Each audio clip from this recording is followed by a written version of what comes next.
Hi dears, welcome back to our channel. So இந்த வீடியோவில் வந்துட்டு பார்த்தீங்கன்னா ஒரு யூஸ்ஃபுல்லான ப்ராடக்ட் பற்றின வீடியோ வந்துட்டு போடலான்னு தான் இருந்தேன். பட் ஆனால் பார்த்தீங்கன்னா ப்ராடக்ட் யூஸ் பண்ணி பார்த்ததுக்கப்புறம் தான் தெரிஞ்சுது வாய்ஸ் வந்துட்டு அவ்வளோக்கு வந்துட்டு நல்லா இல்லை அப்படின்னு. என்னென்னு பார்த்துட்டிங்கன்னா, நான் வந்துட்டு லாஸ்ட் டைம் அப்லோட் பண்ணியிருந்த வீடியோஸில் வந்துட்டு வாய்ஸ் வந்துட்டு கொஞ்சம் கிளியராக இல்லை அப்படின்னு சொல்லிட்டு ஒரு லாஸ்ட்டு 2 ஆர் 3 வீடியோஸில் வந்துட்டு கமெண்ட் வந்திருந்தது.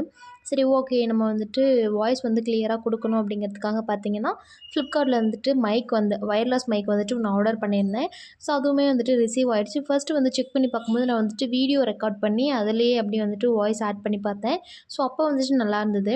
இப்போ பார்த்தீங்கன்னா நம்ம வந்துட்டு வீடியோ எடிட் பண்ணி ஒரு ஆப்பில் வந்துட்டு வாய்ஸ் ஓவர் கொடுக்கும்போது பார்த்தீங்கன்னா அதோடய வாய்ஸ் வந்துட்டு ரொம்பவே வந்து இதாக இருக்குது. எப்படி சொல்கிறதுன்னு தெரியல. நார்மலாக கொடுக்குற ஃபோனில் கொடுக்குற வாய்ஸ் கூட வந்துட்டு அவ்வளோ சூப்பராக இருக்குது. ஸோ நீங்களே இதை கேட்டு பாருங்கள். இந்த வாய்ஸ் வந்து பார்த்தீங்கன்னா, நான் மைக் யூஸ் பண்ணி பேசிட்டு இருக்கேன். ஸோ இதுக்கு முன்னாடி இருந்த ஆடியோக்கும், இந்த ஆடியோக்கும் வந்துட்டு எவ்ளோ டிஃபரன்ஸ் இருக்குன்னு நீங்களே பாருங்க.